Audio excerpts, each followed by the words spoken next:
Hello, good morning. Today our guest is Dr. Marco Tabellini, and we're going to be discussing immigration and how immigrants shape our preferences for welfare. Hello, Marco. How are you doing?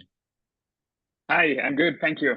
How are you? I am great, Marco. So, Marco, you and your co-author wrote a brilliant paper, and it is titled The Seeds of Ideology: Historical Immigration and Political Preferences in the United States, July 2024. Marco, who were the people who were migrating to America during 1900 to 1930? Where were these Yes, people coming from? yes. So this was the second part of what historians define as the age of mass migration. It's a period that started around the mid 19th century, and 30 million European people moved from Europe to the United States. During this time, about other 20 million people moved to Canada and Latin America from Europe. So between 1900 and 1930, or let's put it this way, between 1900 and World War One, most migrants came from Italy, uh, Central and Eastern Europe, and these were considered as the new sending countries, because up to 1900, most migrants to the United States instead came from countries such as Germany, the UK, Ireland, and Scandinavian countries. After World War One, for a few years, of course, during World War One, the flows drastically dropped. Between 1919 and 1921, the flows from Europe started again. But then in 1921, and then more permanently in 1924, US Congress passed stringent quotas that limited drastically the number of immigrants from these southern and eastern European countries, giving instead much stronger preferences to countries that had sent more migrants before 1900, such as Germany, Scandinavia, and the UK. Let me also mention, this is important, that most non-European immigration at the time was completely shut down. So with the 1882 Exclusion Act, the US introduced the first ban on a specific group or ethnicity or race. Later on in the early 20th century, Japanese immigrants were effectively banned as well. And then the quotas of 1921 and 1924 formally extended these restrictions. Why did these people migrate? So that's a great question. There is a large historical literature.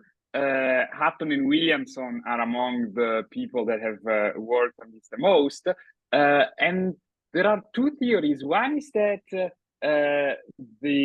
eventually Europe became sufficiently rich, but not too rich, such that it was possible for immigrants to afford the cost of the ticket.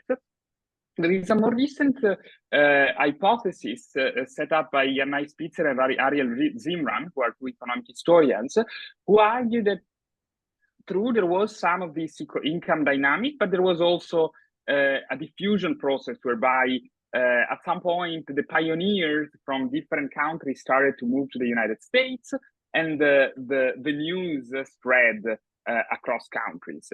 But by and large,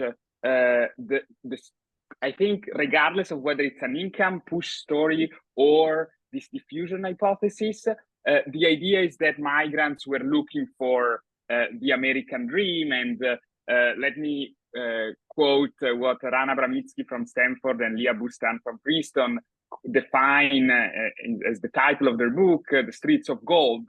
They are economists who have done a lot in this area. And they quote an Italian migrant who said that who moved to the United States in the hope of finding streets of gold. And that didn't actually happen, but this is the motivation. Mm. When these migrants relocated to America, how did they affect the American society? Did they get involved in the trade union movement? Were they political? What did they do? Yeah, so there were, I think that it's important when thinking about the effects of European immigrants and more broadly the effects of immigrants on the political landscape of receiving countries to distinguish between the short run and the long run. In the short run, as we see often today, migrants triggered political backlash and reactions, hostile reactions among pockets of the native-born population. But in the paper with Paola, we also show the interesting nuance of looking kind of one step ahead and not just focus on natives' backlash reactions. We do find that immigrants themselves had direct effects on the political preferences of the American electorate.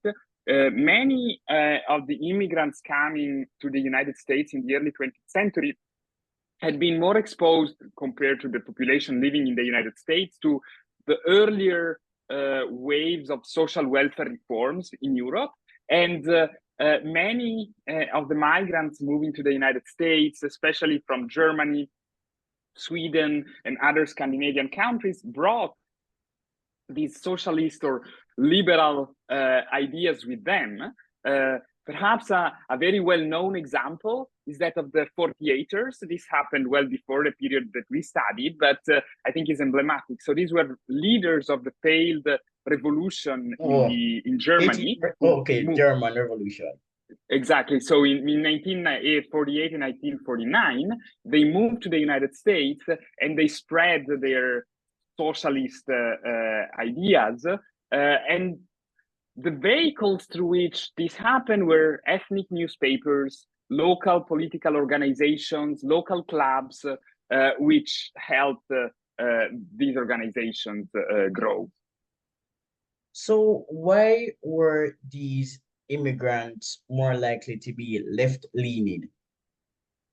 Yeah, so the reason we think with Paula, there are two reasons. One is these people migrated after many European countries had started to introduce social welfare reforms. We should not think of this as the post-World War II welfare as we know it today, but still we are talking about the first examples of pension reforms or introduction of public healthcare on a relatively small scale, but still this was the period in which in Europe the idea of the social welfare state was beginning to enter the political debate.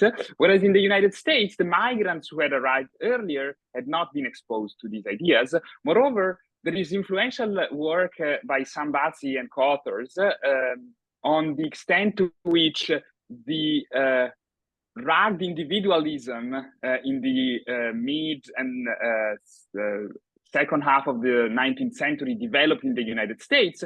So this is to say, probably the people that were living in the United States had been exposed to a different environment, which had changed their preferences in a more individualistic direction. And to get at this idea with Paula, we try to ask whether it's indeed the case that immigrants that came from countries where social welfare reforms had been introduced earlier has preferences for distribution that are stronger. And this is what our findings suggest, namely that the preferences for social welfare are carried more by the immigrants who indeed had been more exposed to such welfare reforms. Comment on German immigrants. Were German immigrants receptive to welfare reforms? Why is Germany so important? You mentioned Germany quite a bit in your study. Yeah, so I mentioned Germany both because, I mean, historically, if you look at the historical accounts, there's plenty of examples in which you see first or second generation German immigrants becoming important figures and leaders in the movement, the social movement, the socialism, the unionization. One concrete example, besides the failed 1848, 1849 German revolution with the 48ers who migrated very early on, another interesting example is the reform that was introduced and passed by Bismarck in 1884, which was one of the first reforms, perhaps is considered the most important reform in Europe during when it comes to social welfare. And so, at least historically, and so we can, for example, compare the Germans who came before and after this reform was enacted. We are talking about not just the exact year before and after, so we're talking about comparing roughly the generation coming earlier and the generation coming later, so 20-year period. And we see that the latter, so those arrived after Bismarck had introduced the reform, are more likely to influence the American ideology, pushing it to the left. All right. And the immigrants became particularly important after 1928. You mentioned that during 1928, a prominent individual entered politics and he mobilized immigrant support. Yes, so in 1928, Al Smith, who was a descendant of immigrants, ran as candidate for the Democratic Party. Eventually, he was defeated, but historians view this as a very important moment, as a pivotal moment, by which the Democratic Party was able to attract to its rank and files large segments of the immigrant electorate. This is not to say that prior to 1928, the immigrants had not been involved in politics, but it's the first time in which really the mainstream party, namely the Democratic Party, is able to attract a very large segment to its among the immigrants to its rank and file. And this is something that then gets cemented and stays with the New Deal and for several decades. And with Paola, we provide evidence consistent with this mobilization hypothesis, the hypothesis being that having Al Smith on the ballot really mobilized the immigrant electorate. And we show that in places with more immigration, only after 1928, the democratic vote share is positively related to the presence of European immigrants. And again, this is consistent with the idea that in these places, the figure of Al Smith attracted potential voters. Let me stress that at the time, of course, all second-generation immigrants could vote, not all women. So the women got their right to vote gradually in a staggered fashion across US states. But when thinking about the population who was eligible to vote, namely mostly males, all US-born individuals, second-generation immigrants could vote. And upon spending 5 years in the United States, any immigrant who filed for citizenship could, if admitted or if approved, could vote. So it's and at the time the rejection rates were, historical accounts suggested they were very, very low. So this is to say that there's a mix generation immigrants and first generation immigrants who are mobilized and entered the electorate. Swedish immigrants had quite the impact on the organization of socialists in America. You mentioned that the Scandinavian Socialist Federation was formed in 1910 by Swedish, Danish, and Norwegian immigrants. Could you tell us a little about the role of Scandinavians in cultivating the climate for socialism? Yeah, so the Scandinavian countries are an emblematic example of wide and like social welfare, and we see this in the stories that we read in historical archives, and they seem to be confirmed in our data, which are somewhat more aggregate. But yes, the story was very. It was typical, similar probably also to the German immigrants arriving to the United States. Most Scandinavian immigrants settled in the Midwest. Many of them settled in Minnesota, Wisconsin, and they formed local organizations that then kept their culture alive. And among other cultural aspects, there were also preferences for redistribution and for a stronger role of the state. There's a very nice paper published on the Journal of Political Economy by Karaja and Prawitz that shows actually an interesting link between the process of out-migration from Scandinavia, from Sweden in particular, and the strength and the development of the social welfare state in Sweden. They show that places in Sweden that sent more migrants to the United States became eventually also more supportive of social welfare. And they argue that this is because out-migration provided prospective migrants and workers in Sweden with a stronger bargaining vis-a-vis their employer, and this allowed to push for social welfare. And we speculate in the paper with Paula that perhaps there's an interesting cycle whereby out-migration increases support for social welfare at home, and then the next wave of the immigrants experience this idea and move with these stronger preferences. Although we don't show any of this, but we think these two works, my paper with Paula and this interesting work by Karaja and Prawitz, are somewhat linked in this way. Would the union movement in America experience the development it did without immigrants? So of course, it's very hard to answer these counterfactual questions, but our evidence suggests that the arrival of European immigrants with their stronger preferences for socialism and with their more left-leaning ideology was an important factor contributing to the growth and the onset of the labor movement in the United States. So we can't, I think it probably would be too much to say there would have not been a labor movement in the US without European immigrants, but for sure, and we see this in the data, the arrival of left-leaning European immigrants created both a critical mass in terms of potential supporters and also allowed the formation of leaders who were able to bring the ideas to the ground in the United States. There is this funny point in the article about socialism and names. Did immigrants name their children after socialist leaders?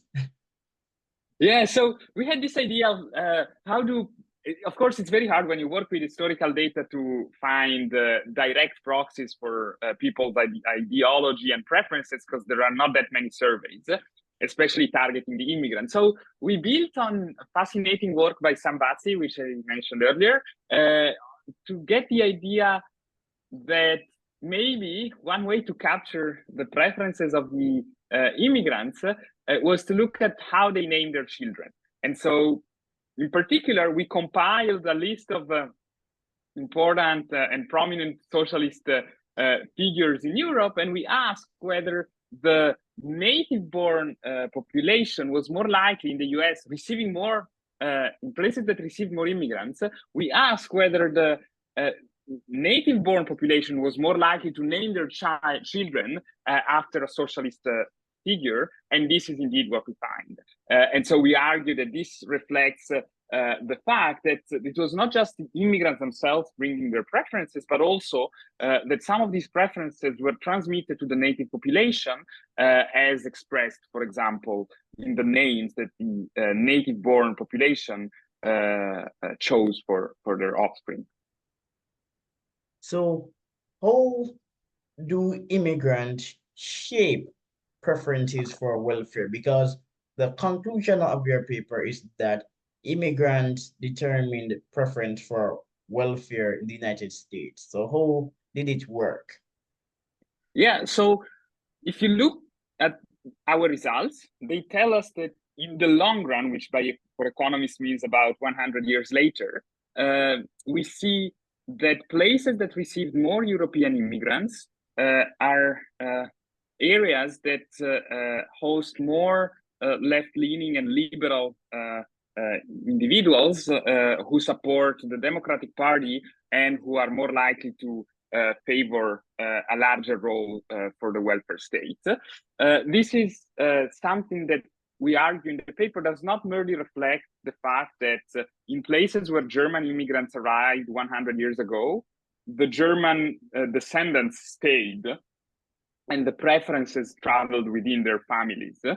This is something that using different data sources, we can actually say this is not just the descendants of the Europeans who arrived with these preferences, but there was a horizontal transmission of preferences such that this more left-leaning ideology spread through the population.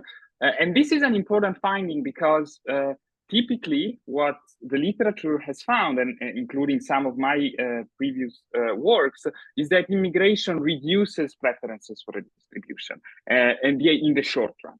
And in the short run, I mean within 5 to 10 years since the arrival of the immigrants. And the idea is that people dislike diversity. And when there is a more diverse environment, they are less likely to be willing to share public good. And this is an idea that has been first introduced in the field of political economy by the late Alberto Alesina, and then has been confirmed by several studies. So I think the important takeaway of my paper with Paola is that it's important to distinguish between the short-run effects of immigration when the backlash and the reduction in preferences for distribution prevails, and the ideology of the immigrants doesn't have time to spread and reach a large set of people.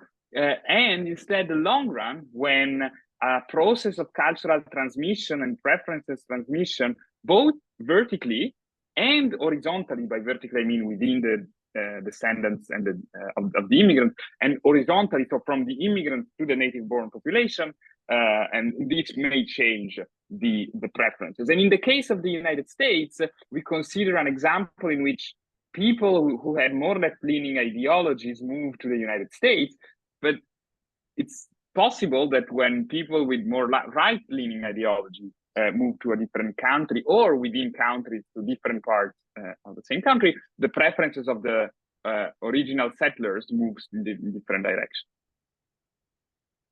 The Roman Catholic Church is also cited in your study. Why was the Roman Catholic Church important? Were Roman Catholics more likely to be left-leaning people? Not necessarily. I think at the time, the Catholic Church was important because it was viewed with hostility. So Catholicism was viewed very negatively in the United States between 1850 and 1920, 1930. Let me give you a couple of examples. When the Irish migrants who escaped from the potato famine in the late 1840s arrived to the United States, the Know Nothing Party, which had an open anti-Catholic matrix, was took over in Massachusetts. And in the early 20th century, the Italian immigrants and some of the more recent immigrant waves coming from majority Catholic countries were strongly opposed. And so when you think about the attributes of the quote unquote of the immigrants that travel across countries, and you want to understand how ideology is transmitted, controlling or holding constant the religious background of people is important, because the way in which the native-born population viewed Protestant or Catholic immigrants, as well as Jewish immigrants, was very different. So the Protestants were viewed much more positively. All right. And was there a correlation between exposure to immigrants and support for trade union movements? Yeah, so as one of your questions already kind of alluded to, the immigrants were instrumental in strengthening the labor union. And there was a connection in the sense that for one, the presence of European immigrants increased the probability of having the unions in place because of the ideology. Moreover, many immigrants were employed in sectors where in these years the trade unions became important. And then politically, there was, of course, there were incentives for the political parties. And initially, this was mostly the Progressive Party, which ran in 1912 and 1924. And then later on, the Democratic Party, you can think of the New Deal, but even starting before the New Deal, they started to attract the labor movement to get like political support.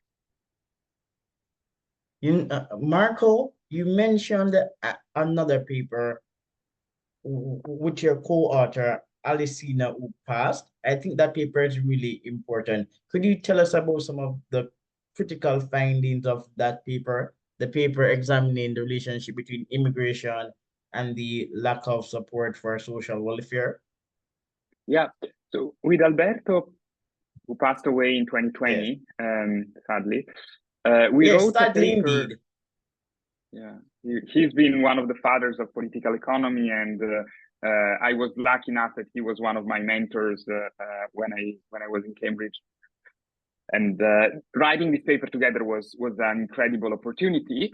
So this is a review of the literature that has exploded literally in the last 10 years or so. In economics, are studying the relationship between immigration and more broadly political reactions. Among these, there's also preferences for redistribution. And in the paper, we summarize the findings obtained by several studies, and on average, the finding is that in the short run, immigration reduces support for left-leaning parties and liberal parties, increases support for the more far-right parties, which take usually anti-immigrant positions and are typically against redistribution.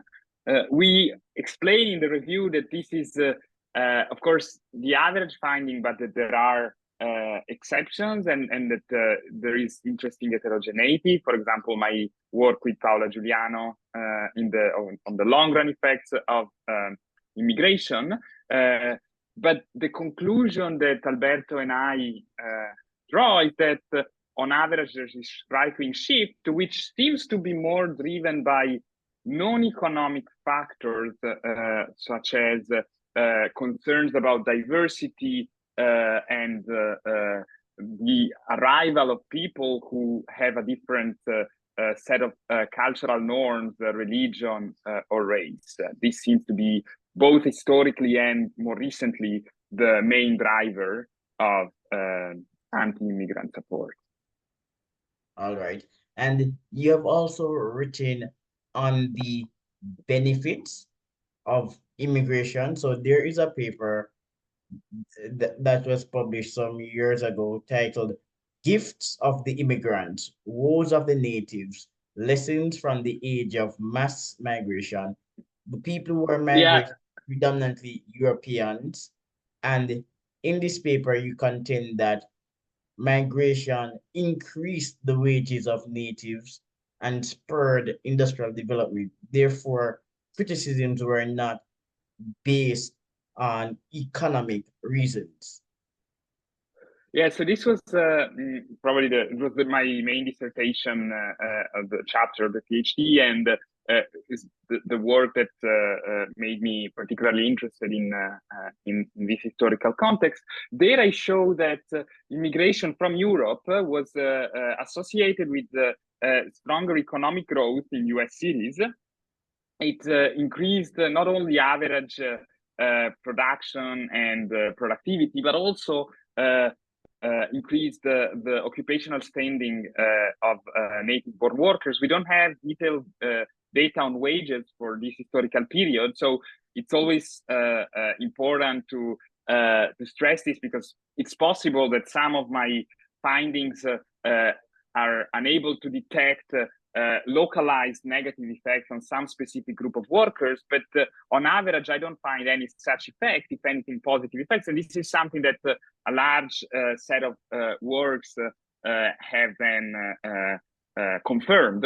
And in the second part, or I think the main message of the paper is more or less what I told you earlier and what you also just said, namely that the hostility of the native-born population against immigration is unlikely to have economic roots, but it's more likely to stem from cultural concerns. I, for example, show that the anti-immigrant reactions, which included a reduction in the welfare system and provision of public goods at the local level, was stronger when immigrants came from countries that were considered as culturally further. For example, when immigrants came from non-Protestant majority countries, which, as I explained earlier, were opposed and considered culturally far. Marco, I've seen several papers touting the positive implications of immigration, but most of these papers are examining the accomplishments of European immigrants.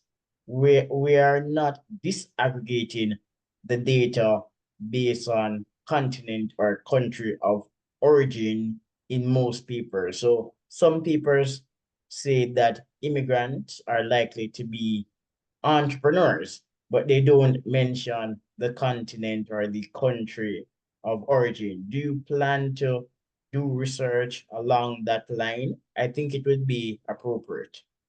I think it's very important. Yeah. So I think in the more recent era, there is, meaning after 1965, when European immigration to the United States declined, actually now, finally, we're seeing papers documenting that the inflow of non-European immigrants is actually what contributed to innovation and growth. There's a nice paper, which I think, I don't know if it's forthcoming or been accepted at the American Economic Review by Conrad Bucciardi and co-authors, that shows that after 1980, the inflow of non-European immigrants increased economic growth, innovation, and dynamism. There are papers. Who wrote the paper?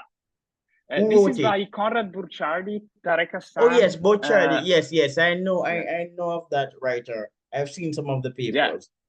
Yeah. Is this a new paper, right? This is a new paper. Yeah, they have a fascinating research agenda on European and non-European immigration. And in this recent paper, they actually look at the effects of non-European immigration. Yes. Historically, it's a little bit more complicated to look at non-European immigrants because of the system set in place by the United States, which was essentially allowing the non-European immigrants. Where are they coming from? China, Japan, India. They are coming. Yeah, so they're coming from largely India, China, to some extent Japan, and of course Mexico and Latin American countries. Okay. Cuba, of course, is another large sending country. Now I forgot how much the authors unpack the effects by origin. Specifically, one paper that I'm writing now, we are about to, we have a draft, but we are improving upon it. It's with Joe Long, Carlo Medici, and Nancy Chian on the effects of the Chinese Exclusion Act. So one problem with working with historical data is that after 1882, it's very hard to find non-European immigrants because there were very stringent quotas against non-European immigrants. And so with Carlo, Nancy, and Joe, we actually ask what happened to the US economy as soon as they shut down the immigration from China. And we document that there was a pretty dramatic loss in economic activity and a slowdown in economic growth of the US West, where most Chinese immigrants would have gone absent the Exclusion Act. And this is your paper? This is a working paper we are writing with Nancy Chian and Carl. Okay, interesting. I like when people disaggregate the data because individuals from different countries have specific skills. So I don't think it is practical to lump all immigrants together. Some immigrants are from low human capital countries, some are from high human capital countries. Some immigrants are entrepreneurial, and that's how immigration affects economic growth. Yeah, via the channel of yeah, human capital. So if the immigrants are coming to America, but they don't have the propensity to learn, that immigrant will not have a favorable if impact on development. So I don't like the lumping of immigrants together. That's why I asked for absolutely, the disaggregation of absolutely. data. Yeah, yeah, absolutely, Yes. absolutely. Yeah. So And speaking, one strength of of course, one of the reasons why the immigration is beneficial to economic growth is also that it allows to combine skills and ideas from a diverse pool of people. And so there are many works showing that diversity can lead to higher creativity, and there is a complementarity in the skills that people from different countries have. And so this is one of the reasons why immigration is beneficial.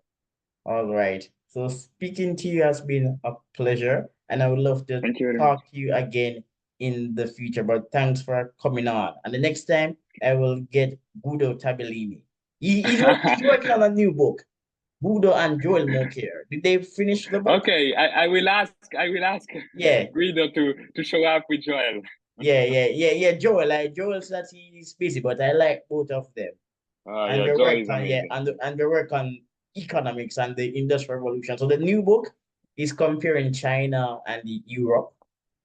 Yeah. Is it out yet? Yes. I think they're still working on it. I don't know whether they're done, but Okay, I think okay. they've been working on it for a while, but I don't know where they are at this point. Yeah. I one of the chapters is on SRN. There's a preview on Social Science Research Network. I read it. Okay. Okay. Yes. So thanks Thank again you for very much. coming on. Bye. Thank you. Yes. Bye. Thank you.